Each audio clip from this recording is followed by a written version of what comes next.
مولاي صل وسلم دائما أبدا على حبيبك خير الخلق كلهم. مولاي صل وسلم دائما أبدا على حبيبك خير الخلق كلهم. مولاي صل وسلم دائما أبدا. نحمده ونصلي ونسلم على رسوله الكريم. اما بعد فاعوذ باللہ من الشیطان الرجیم. بسم اللہ الرحمن الرحیم. ولا تقولوا لمن يقتل في سبيل الله اموات بل احیاء ولكن لا تشعرون. صدق اللہ العلی العظیم وصدق رسوله النبی الکریم ونحن على ذلك لمن الشاہدین والشاکرین والحمد للہ رب العالمین. حضرات گرامی، اللہ رب العزت نے یہ کائنات کو پیدا کیا، بنایا اور انتظام کیا، سنوارا. اس کا اظہار قرآن مجید میں جگہ جگہ پر کیا ہے.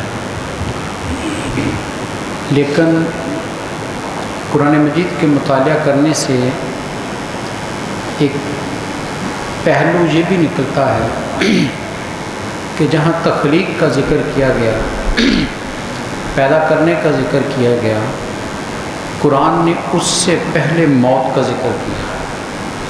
یعنی زندگی کا بعد میں اور موت کا ذکر پہلے کیا ہے. اپنا تعارف کرواتے ہوئے، اپنی صفات بیان کرتے ہوئے، الذی خلق الموت والحیات، یعنی وہ رب کی ذات ہے جس نے موت کو پیدا کیا اور زندگی کو بنایا. حالانکہ اصول ہمارے سامنے یہ ہے کہ پھول کھلنے کے بعد مرجھاتا ہے، دن چڑھنے کے بعد زوال پذیر ہو جاتا ہے. بچہ دنیا میں آئے، وقت گزارتا ہے، 10 سال 20 سال 15 سال 70 سال 100 سال، پھر موت آتی ہے. یعنی زندگی پہلے نظر آتی ہے ہمیں اور موت بعد میں ہے. لیکن قرآن نے جو بیان کرنے کی ترتیب رکھی ہے وہ مختلف رکھی ہے. اس میں موت کو پہلے ذکر کیا اور زندگی کو بعد میں ذکر کیا. اس پر کبھی غور کیجئے، یہ کوئی معمولی بات نہیں ہے. رب العالمین کا لفظوں کا جو بیان کرنا ہے اس میں بھی بڑی حکمتیں ہیں. کسی کو پہلے بیان کرنا، کسی کو بعد میں بیان کرنا، یہ ہم جیسے کوئی انسان تو نہیں کر رہا نا، تو اسے خبر نہ ہو کہ کون سی بات پہلے کرنی تھی، کون سی بعد میں کرنی تھی. یہ تو کائنات کا مالک ہے جو بیان کر رہا ہے. اس کے ہر کام میں حکمت ہے، ہر لفظ میں حکمت ہے. تو اگر موت کو پہلے ذکر کیا ہے، زندگی کو بعد میں ذکر کیا ہے، تو اس میں کوئی حکمت تو ہوگی جو غور طلب چیز ہے. اور اس پر ہم قرآن مجید کی آیات کی روشنی میں ہی کچھ غور کرتے ہیں کہ آخر کیا وجہ ہے کہ موت کا ذکر پہلے کیا، زندگی کا بعد میں کیا. یہ ذہن میں رکھیے کہ موت کیا ہے. موت دراصل ایک منزل ہے، ایک راستہ ہے، ایک گھاٹی ہے جس سے گزر کر انسان اپنے رب کے پاس چلا جاتا ہے. جس نے بھیجا تھا واپس اسی کے پاس جاؤں گا.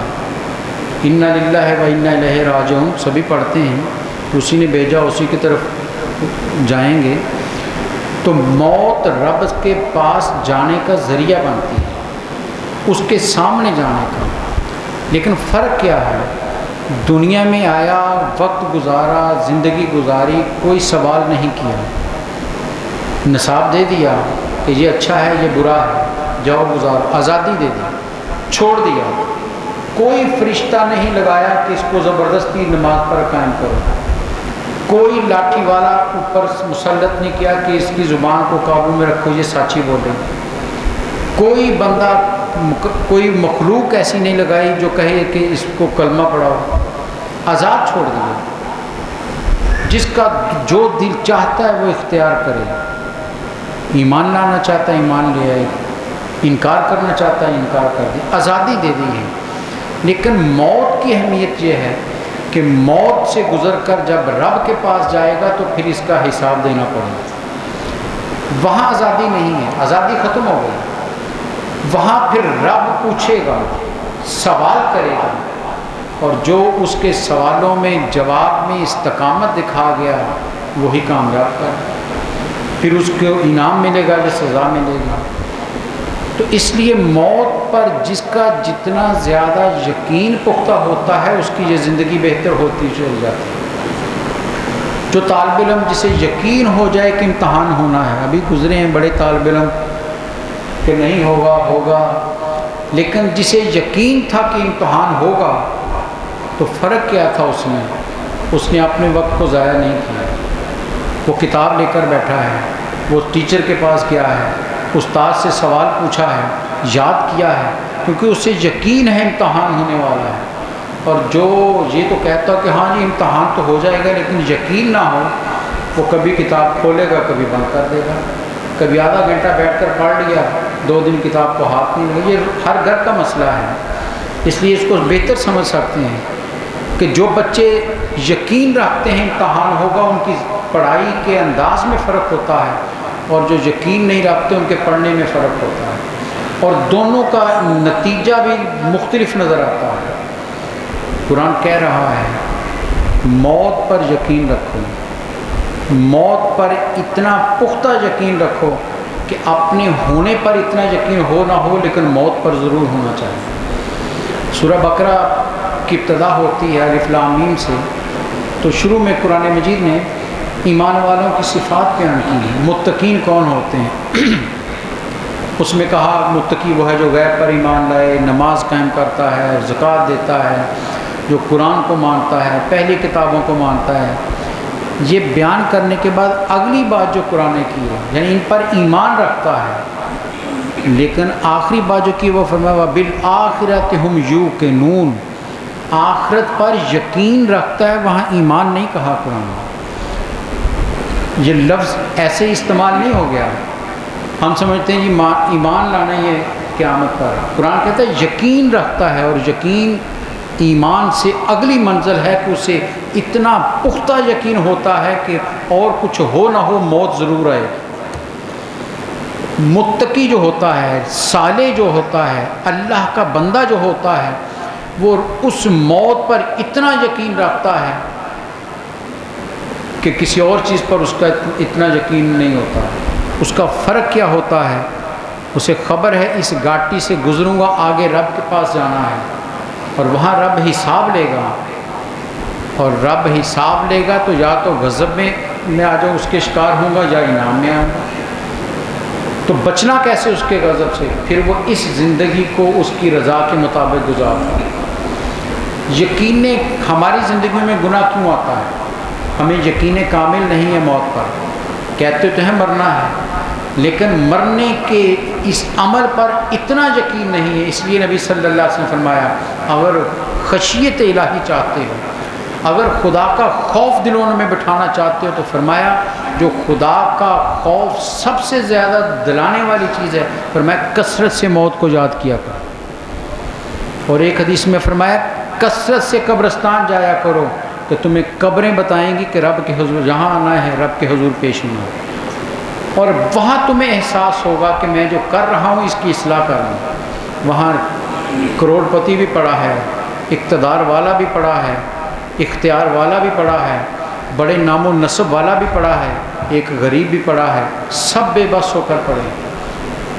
وہاں اب کوئی عمل کرنے کی اجازت نہیں ہے، موقع ہے تو اس موت سے پہلے ہے۔ اس لیے قرآن موت پر زیادہ زور دیتا ہے کہ اپنی موت کو ہمیشہ یاد رکھو کہ جس نے موت کو یاد کر لیا اس نے زندگی کی اصلاح کر لی۔ حضرت عثمان غنی رضی اللہ عنہ کے بارے میں ہے کہ آپ جب جنازے پر جاتے تو مردے کو قبر میں اتارتے ہوئے اس کے سرہانے کھڑے ہو جاتے اور زاروں قطار روتے۔ روایت کہتی اتنا روتے کہ چہرہ زرد ہو جاتا، کانپنے لگتا، جسم کانپتا۔ ساتھی کہتے کہ بہت قریبی تھا، بڑا پیار تھا۔ کون تھا؟ فرمایا کوئی رشتہ دار تو نہیں ہے، ایک مسلمان گیا ہے۔ کہا اتنا زاروں قطار رو کیوں رہے ہیں؟ فرمایا یہی گھاٹی ہے جو یہاں کامیاب ہو گیا وہ آخرت میں بھی کامیاب ہو۔ جسے اس منزل پر یقین ہوتا ہے وہ پھر رب کو راضی کرنے کی کوشش کرتا ہے۔ اب سوچئے ہم محنت کرتے ہیں، عبادت کرتے ہیں، ریاضت کرتے ہیں، کوئی دعوے سے نہیں کہہ سکتا کہ جو میں نے محنت کر لی، ریاضت کر لی، عبادت کر لی، وہ یقیناً کامیاب ہوگا۔ کوئی دعویٰ نہیں کر سکتا۔ کسی کو دعویٰ ہے اس پر؟ کوئی دعویٰ نہیں کر سکتا۔ یہ رب کا کرم ہوگا تو سارے معاملات درست ہو جائیں گے، وہ فیصلے حشر میں ہوں گے۔ لیکن سوچئے وہ وجود کتنا معتبر ہو جائے گا، اسے خوف اور خطر کتنا اسی زندگی سے نکل جائے گا، جسے یہ یقین ہو کہ میں یہ کام کر لوں گا تو پھر جنت پکی میری بن جائے گی، یقینی طور پر جنت میری بن جاتی ہے۔ اور وہ کون سا وجود ہے؟ وہ ہے جو اپنی جان رب کے حضور پیش کر دیتا ہے۔ اسے پھر دوزخ اور کی ہولناکیوں کا خطرہ نہیں رہتا، اسے پھر امتحان کے ان سوالات کا کوئی خوف نہیں رہتا، حشر میں رب کے حضور پیش ہو کر سوالوں کے جواب دینے کا کوئی خوف اس پر نہیں رہتا۔ کیوں؟ کہ اس نے زندگی میں اپنی سب سے قیمتی متاع خدا کے حضور پیش کر کے اس نے خدا کو راضی کر لیا اور وہاں سے نجات کا پروانہ لے لیا۔ نبی صلی اللہ علیہ وسلم کی حدیث ہے، آپ نے فرمایا جب کوئی شہید میدان جہاد میں جاتا ہے، دشمن سے لڑتا ہے اور لڑتے ہوئے شہید ہو جاتا ہے، نیزہ لگا، تلوار لگی، زخم آیا اور شہید ہوتا ہے، موت اس پر آتی ہے، فرمایا قطرہ خون زمین پر بعد میں گرتا ہے، جنت پہلے عطا کر دی جاتی ہے۔ فرمایا قطرہ خون زمین پر بعد میں گرتا ہے، شہید کی جنت اس کو پہلے خوشخبری سنا دی جاتی ہے۔ اب سوچئے اتنی کامیاب زندگی جو گزار گیا، اسے خوف اور خطر حشر کا کہاں رہے گا؟ اس لیے تو وہاں شہید کا کوئی حساب نہیں ہوگا، آئے گا رب کے حضور، اسی حالت میں پیش کیا جائے گا اور رب پوچھے گا بتا میرے بندے تیری رضا تو کیا چاہتا ہے؟ رب پوچھے گا حشر میں، رب سوال کرے گا جواب دو کیا کر کے آئے ہو، اور شہید سے پوچھے گا تو چاہتا کیا ہے؟ میرے نبی نے فرمایا شہید کہے گا مولا ایک بار پھر دنیا میں بھیج۔ پوچھے گا رب کیوں؟ فرمایا پھر تیرے نام پر لڑتا ہوا مارا جاؤں، اس مرنے میں جو لذت آئی تھی میں چاہتا ہوں بار بار اس سے گزروں، تیرے نام پر جان کو لٹانے میں جو لذت آئی تھی، جو حلاوت ملی تھی میرے مولا، میں چاہتا ہوں بار بار اس عمل سے گزروں۔ یہ شہید کی تمنا حشر کے میدان میں میرے نبی بتا رہے ہیں، وہ مقام اور مرتبہ شہید کو ملتا ہے۔ یہ جان سب سے قیمتی ہوتی ہے، انسان سب کچھ قربان کر دیتا ہے اپنی زندگی بچانے کے لیے، اپنی جان بچانے کے لیے۔ ہارون رشید بیٹھا تھا، حضرت بہلول بھی بیٹھے تھے، اسے پیاس لگی تو پانی منگوایا، خادم بھاگ کر پانی کا پیالہ لے کر آیا، پینے لگا تو حضرت بہلول نے کہا بادشاہ ایک بات کا جواب دے پھر پانی پینا۔ اس نے کہا حضور پوچھئے، درویش ہیں، اللہ کے بندے ہیں۔ کہا اگر تو صحرا میں ہو، راستہ گم ہو گیا، ساتھی کوئی نہیں، سامان ختم ہو گیا، تو پانی کی تلاش میں بھاگا پھر رہا ہے، کوئی پانی کا قطرہ نہیں مل رہا، اب تجھے یقین ہو گیا ہے کہ میں موت کی طرف جا رہا ہوں، لمحہ لمحہ موت تیری طرف آتی جا رہی ہے کیونکہ پانی نہیں ہے، کچھ بھی نہیں۔ کہا اس لمحے اگر میں وہاں پر تیرے پاس یہ پانی کا ایک گھونٹ لے کر آ جاؤں تو بتاؤ کیا قیمت دو گے؟ ہارون سوچنے لگا، سوچ کر کہنے لگا اپنی آدھی سلطنت دے دوں گا۔ حضرت بہلول نے کہا پانی پی لو۔ اس نے پانی پیا، جب پانی پی چکا تو حضرت بہلول نے پھر کہا کہ بادشاہ ایک سوال کا جواب دے، یہ جو تو نے پانی کا پیالہ پیا ہے یہ تیرے اندر جا کر رک جائے، نکلے نہ، خارج نہ ہو پانی، تو لاکھ طبیبوں سے علاج کروا لے، سارے دنیا کے طبیب جواب دے جائیں اور تو موت کے دھانے پر کھڑا ہو جائے کہ اب موت قریب ہے، اس لمحے اگر میں تیرا علاج کر دوں تو کیا دے گا؟ اس نے کہا باقی آدھی سلطنت بھی دے دوں گا۔ تو حضرت بہلول مسکرائے، کہا بادشاہ کس چیز پر مان کرتا ہے؟ رب کی نعمت پانی کے ایک گھونٹ پر تیری ساری سلطنت قربان ہو جاتی ہے۔ ایک پانی کی قیمت اتنی ہے تو سوچئے جان کی کتنی ہے۔ یہ جان جس کی خاطر سب کچھ قربان کر دیتا ہے، حتیٰ کہ باپ اپنی اولاد کو چھوڑ دیتا ہے کہ میری جان بچ جائے، لیکن شہید کیا کرتا ہے؟ وہ اسی جان کو اپنی رضا اور خوشی سے رب کے حضور پیش کر دیتا ہے، اپنی مرضی سے پیش کرتا ہے۔ مولا تیرے دین کی خاطر، تیری عظمت کی خاطر، تیرے نام کی سربلندی کے لیے، تیرے پیارے نبی کے دین کی حفاظت کے لیے میں اپنی سب سے قیمتی متاع تجھے پیش کرتا ہوں۔ اس لیے فرمایا اس کا مقام اتنا زیادہ ہے۔ کتنا زیادہ ہے؟ قرآن کہتا ہے تم نے دیکھا وہ کٹ گیا، تمہاری آنکھوں کے سامنے جسم کے ٹکڑے ہو گئے، سر کہیں تن کہیں جا گرا، جسم ٹکڑے کر دیا گیا، تم خود دیکھ رہے ہو، تو دنیا میں کیا کہیں گے کہ مر گیا ہے، جسم کٹ گیا، ٹکڑوں میں بٹ گیا، مردہ ہو چکا ہے۔ لیکن قرآن کہتا نہیں، تم زندگی اور موت کا فلسفہ سمجھے ہی نہیں ہو۔ تم سمجھتے ہو کہ جو بھاگتا پھرتا رہے، جس کے تن پر سر سلامت رہے وہ زندہ ہے، جو قبر میں اتر جائے وہ مرتا ہے۔ قرآن کہتا نہیں، ارے رب کے ہاں یہ معاملہ بالکل الٹ ہے۔ قرآن نے ایک جگہ نبی صلی اللہ علیہ وسلم کو خطاب کر کے فرمایا کہ یا رسول اللہ صلی اللہ علیہ وسلم، یہ جو کافر آپ کے سامنے چلتے پھرتے آپ کو نظر آتے ہیں، قرآن کہتا ہے اے اللہ کے رسول یہ زندہ نہیں مردہ ہیں۔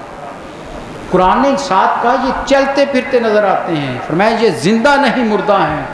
لیکن وہ جو کربلا میں کٹ کر دو ٹکڑے ہو گیا، قرآن کہتا ہے وَلَا تَقُولُوا لِمَن يُقْتَلُ فِي سَبِيلِ اللَّهِ أَمْوَاتٌ، ارے تمہاری زبانیں روکو اپنی زبانوں کو ان زبانوں سے جو میرے راستے میں جان کو قربان کر گیا ہے، کٹ گیا ہے، خبردار ان کو مردہ نہیں کہنا ہے۔ بل احیاء، تم سمجھتے ہو سانس آئے تو زندگی ہے، تم سمجھتے ہو کچھ کھائے تو زندگی ہے، تم سمجھتے ہو جسم میں حرکت ہو تو زندگی ہے۔ قرآن کہتا نہیں، بل احیاء، ارے وہ تو زندہ ہیں، وَلَٰكِن لَا تَشْعُرُونَ، تمہیں شعور ہی نہیں، تم زندگی کو سمجھے نہیں ہو۔ تو سمجھا ہے کہ سانس کی ڈوری چلے تو زندہ ہے، ارے زندہ وہ ہے جو اس کے نام پر مر گیا، جو اس کا نہیں ہو سکا مرا تو وہ ہے، مر تو وہ گیا جو رب کا نہیں بنا، جو رب کا ہو کر جان قربان کر گیا۔ فرمایا وہ کٹ بھی جائے، قبر میں بھی چلا جائے، وہ زندہ ہو جاتا ہے۔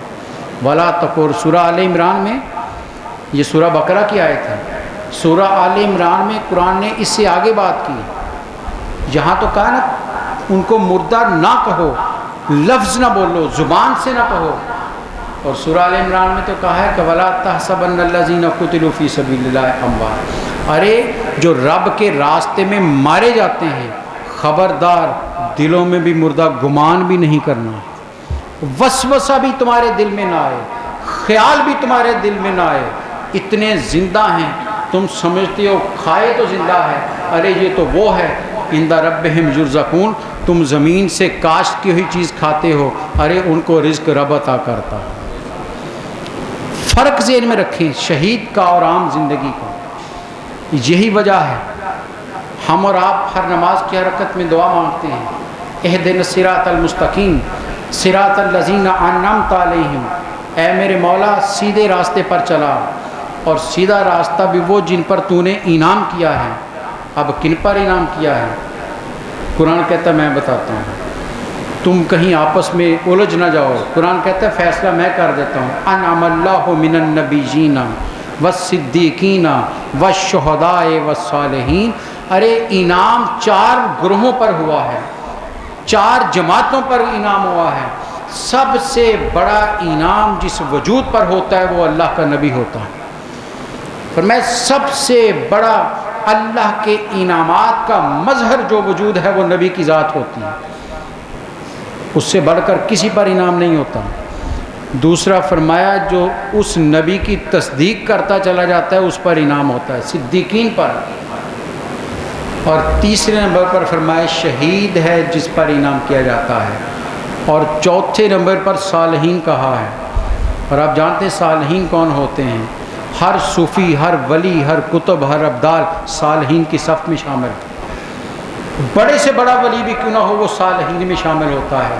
قرآن نے بتا دیا ارے ولی، کتب، غوث، ابدال شان والے ہیں، صالحین ہیں، لیکن شہید کا درجہ ان سے زیادہ ہے۔ پہلے ذکر کیا ہے، صالحین کا بعد میں کیا ہے. کیوں؟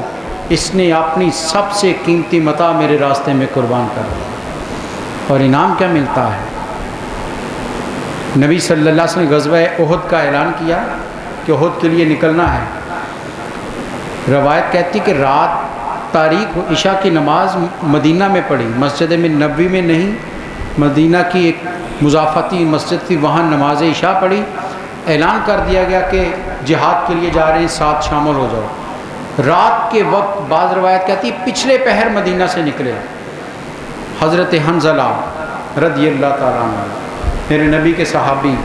اسی دن ان کی شادی ہوئی، اسی دن ان کی شادی. اور پہلی رات تھی جب اپنی زوجہ محترمہ کے ساتھ، رات کا وقت ہے، پہلی رات ہے، اپنی بیوی کے ساتھ ہیں.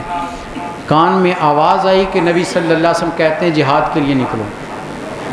یہ ہے شہید اور ہماری زندگی میں فرق. یہ ہے خدا کی راہ میں اپنے آپ کو تن من دن کو قربان کرنے والا اور ہمارے جیسا سوچنے والا. کل کر لیں گے، پرسوں کر لیں گے، پھر کر لیں گے، خطبہ شروع ہوگا، پھر مسجد میں جائیں گے، نماز پہلے بیٹھنا پڑے گا.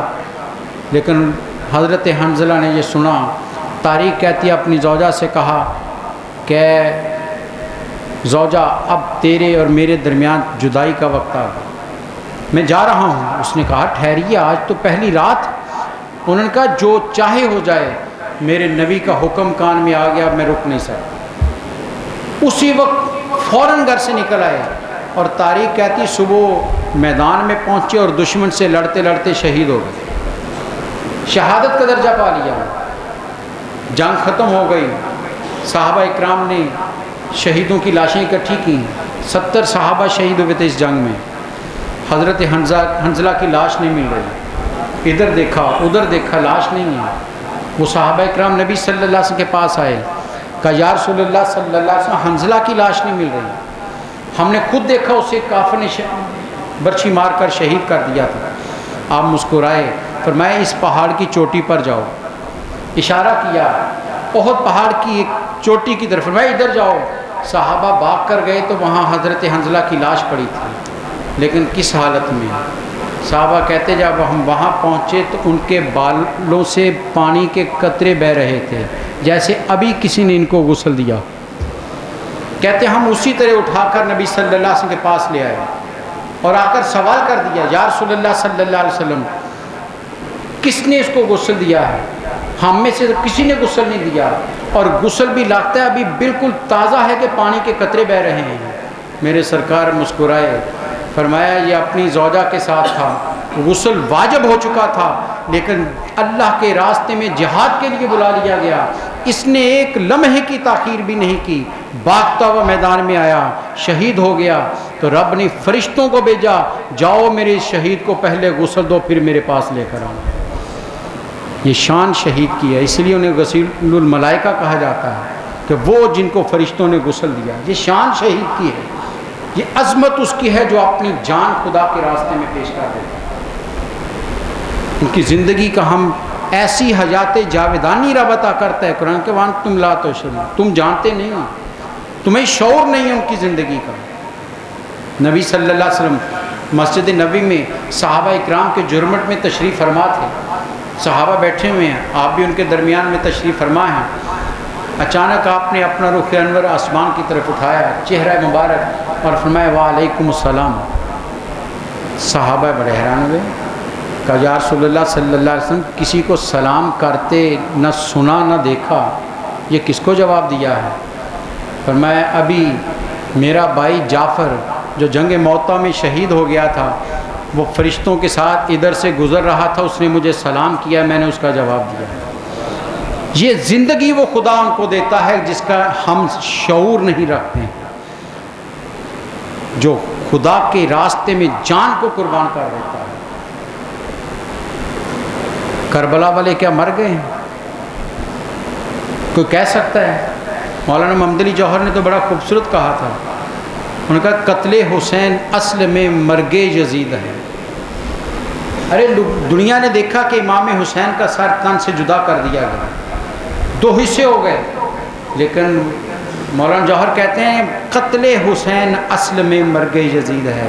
ارے جن کو تم سمجھتے ہو کہ دو حصوں میں جسم کٹ گیا ہے، وہ نہیں مرے، مر تو یزید گیا، مرا تو یزید ہے، اسلام زندہ ہوتا ہے ہر کربلا کے بعد۔ یہ شہید اسلام کی درخت کی شجر کی آبیاری کر کے جاتا اپنے خون کے ساتھ، اپنا خون پیش کر دیتا ہے کہ یہی قیمتی متاع ہے میرے رب۔ شہید کو گواہ کہتے ہیں، اس کے معنی گواہی دینے والا۔ ہم بھی گواہیاں دیتے ہیں، زبان سے کہتے ہیں لا الہ الا اللہ، ہم نماز میں گواہی دیتے ہیں سبحان ربی جل اللہ، لیکن جیسے ہی باہر نکلتے ہیں، کاروبار میں بیٹھتے ہیں، دنیا کے معاملات میں جاتے ہیں، بھول جاتے ہیں کہ سب سے اعلیٰ تو رب تھا، معبود تو وہ ہے، کسی اور کے سامنے سر جھکا رہے ہیں، کسی اور کے سامنے دستے سوال دراز کر رہے ہوتے ہیں۔ ہم بھی گواہی تو دیتے ہیں، لیکن ہماری گواہی وقتی ہوتی ہے، بدل جاتی ہے۔ شہید وہ ہے جو اپنے خون کا نذرانہ پیش کر کے گواہی دیتا ہے کہ دنیا والوں سنو، رب ایک ہے، میں اس کے نام پر اپنی جان پیش کر کے گواہی دے رہا ہوں۔ اپنے خون کی گواہی سے وہ خدا کے ایک ہونے کا اعلان کرتا ہے، اس لیے فرمایا اس کا مرتبہ اتنا ہے۔ پوچھا گیا نبی صلی اللہ علیہ وسلم سے، یا رسول اللہ صلی اللہ علیہ وسلم شہید کا درجہ کیا ہے، جنت میں کس مقام پر ہوگا؟ میرے نبی صلی اللہ علیہ وسلم آپ نے فرمایا جو انسان نیکی کی زندگی بسر کرتا ہے، جہاد کا وقت آیا، کفر نے للکارا، اس نے ایک لمحے کی تاخیر نے کی، بھاگا ہوا میدان میں گیا، کفر سے دلیری سے لڑا اور دشمن کے وار سے شہید ہو گیا۔ راوی کہتے ہیں، اب یہاں دو روایات ہیں، راوی میں تھوڑا سا حدیث میں ایک اختلاف ہے۔ کچھ کہتے ہیں کہ نبی صلی اللہ علیہ وسلم نے یہ کہہ کر فرمایا جنت میں اتنے اونچے مقام پر ہوگا کہ اپنا چہرہ مبارک اتنا اوپر اٹھایا کہ ٹوپی مبارک نیچے آ گئی۔ دوسرا راوی کہتا نہیں، وہ نبی صلی اللہ علیہ وسلم کی نہیں، جو راوی بیان کر رہا تھا اس نے سارے اتنا اٹھایا کہ اس کی ٹوپی نیچے آ گئی۔ اتنی جنت میں بلندی پر وہ ہوگا۔ کون؟ وہ شہید جس نے رب کے نام پر اپنی جان پیش کی۔ چھوٹا درجہ نہیں ہے، یہ معمولی درجہ نہیں ہے، یہ سب سے عظیمت کا کام ہوتا ہے، یہ استقامت کا کام ہوتا ہے کہ رب کی ایک ہونے کی گواہی اپنے خون کو بہا کر دی جائے۔ اس لیے فرمایا کہ شہید کسی بھی سوال سے بے نیاز ہو جائے گا حشر کے میدان میں۔ ہم سب تو رب کے حضور پیش کیے جائیں گے۔ حدیث ہے نبی صلی اللہ علیہ وسلم آپ نے فرمایا اے ابن آدم سنو، فرمایا کوئی بھی ابن آدم رب کے سامنے سے اس وقت تک قدم نہیں اٹھا سکے گا جب تک 5 چیزوں کے جواب نہیں دے لیتا۔ حدیث ہے نبی صلی اللہ علیہ وسلم، میں کوئی بھی آگے سے نہیں، اس کو قدم نہیں اٹھیں گے، رب سوال کرے گا، جواب دینا پڑے گا۔ عمر ملی تھی کہاں خرچ کی ہے، جوانی میں طاقت ملی تھی کہاں کن کاموں میں لگا کر آئے گا، مال کمایا کیسے تھا، خرچ کیسے کیا ہے۔ فرمایا سوالوں کے جواب دیے بغیر آگے نہیں جائے گا۔ لیکن ایک شہید ہوگا جسے رب کہے گا تو بے حساب جنت میں چلا،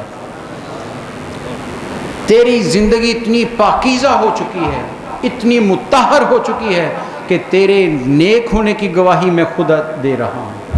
اس لیے فرمایا شہید کو جنت عطا کر دی جائے گی۔ وہ سوچ، یہ محرم کا مہینہ ہے، اسلام کی تاریخ تو ہے ہی شہداء کی تاریخ، اسلام تو آگے پھیلا ان شہیدوں کے خون سے ہے، بلکہ اس سے بھی آگے چلیے۔ یہ جس وطن میں ہم بیٹھے ہیں یہ آسانی سے مل گیا ہے، کل یوم آزادی منانا ہے، اس ریاست کے ذرے ذرے میں، مٹی کے ذرے ذرے میں ہزاروں شہیدوں کے خون کی مہک آتی ہے۔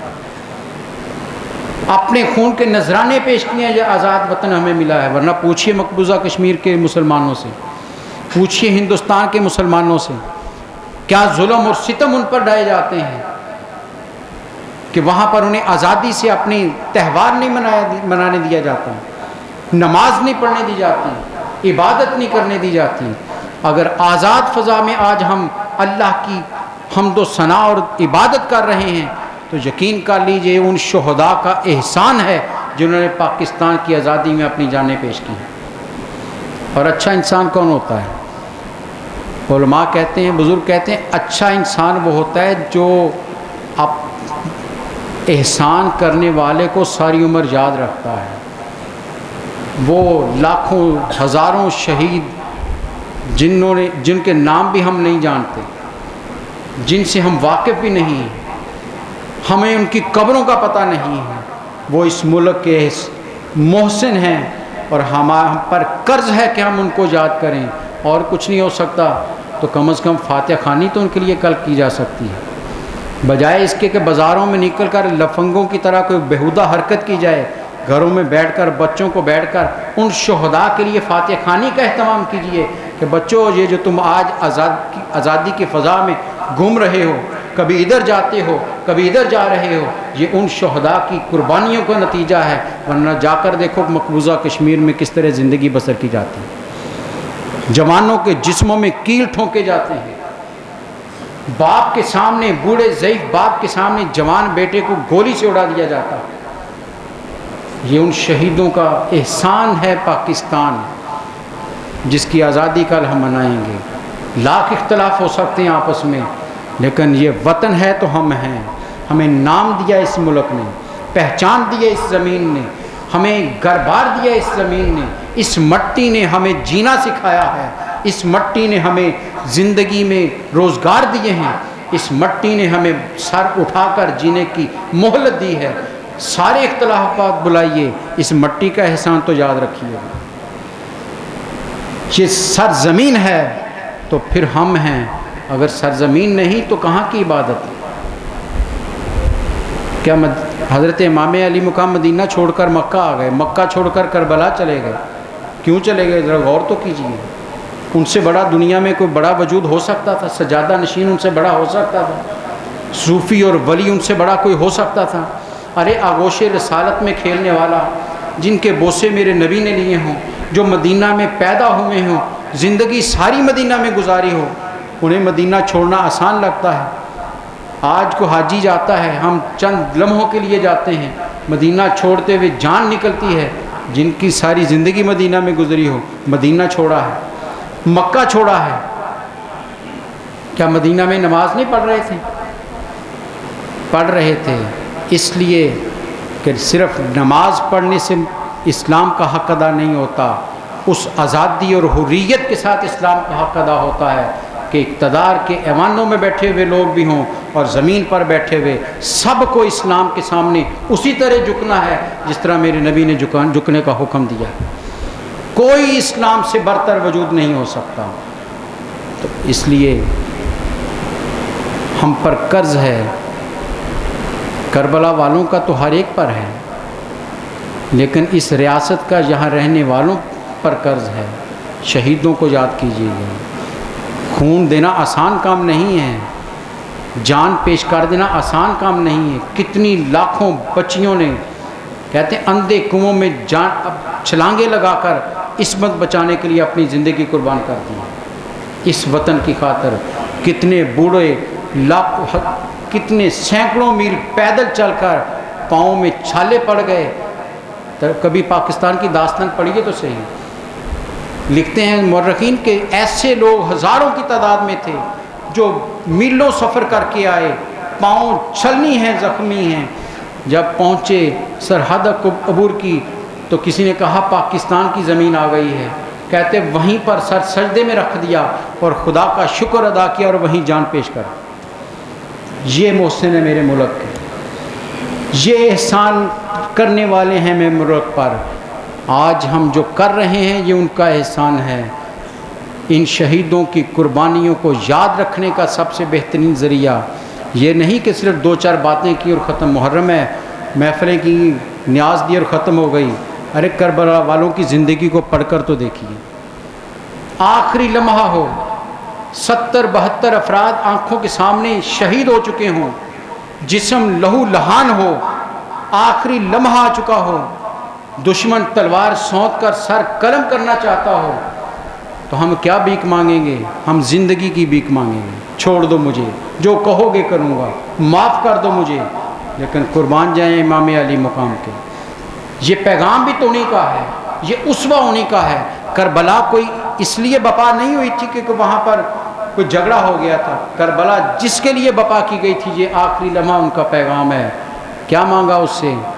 تم سر تن سے جدا کر لو، مجھے قبول ہے، 2 لمحے دے دو. ظہر کا وقت ہے، جمعہ کا دن تھا، جمعہ تو پڑھ نہیں سکتے، مسافر ہیں، ظہر پڑھنی ہے. ارے رب کی نماز کے لیے 2 سجدے کر لینے.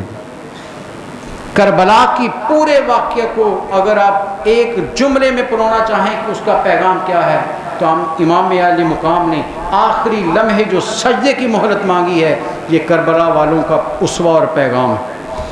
ہم کتنا اس پر عمل کرتے ہیں؟ ذکر بہت کرتے ہیں، محفلیں بہت سجاتے ہیں، گھر گھر نیاز بھی دی جاتی ہے، یقیناً یہ اچھے اور مستحسن قدم ہیں، لیکن ان کی زندگی کو اپنی زندگی میں اتارنا بھی تو سب سے بڑا کام ہے. ان کے اسوے کو بھی تو اتاریے اپنے اندر، ان کے اس مشن کو کہ جان جا سکتی ہے لیکن باطل سے سمجھوتا نہیں ہو سکتا، حق کو چھوڑا نہیں جا سکتا. سرداد نہ داد دست در دست یزید، حقا کے بنا لا الہ است حسین. امام علی مقام نے اپنی خون کا نذرانہ پیش کر کے لا الہ الا اللہ کی گواہی دی. خدا کی وحدانیت کا، ایک ہونے کا، اس کے اعلیٰ ہونے کا اعلان کربلا میں امام علی مقام نے اپنے خون سے کیا ہے. اس لیے شہادت کا فلسفہ ذہن میں رکھیے گا. یہ شہادتیں ایسے نہیں ہو جاتی. کون بیٹھے بیٹھے کہتا ہے میرا سر تن سے جدا کر دو؟ چاہتا ہے کوئی؟ شہید تو وہ ہے جو ارادے سے میدان میں جاتا ہے، نظر بھی آ رہا ہے سامنے ہزاروں ہیں.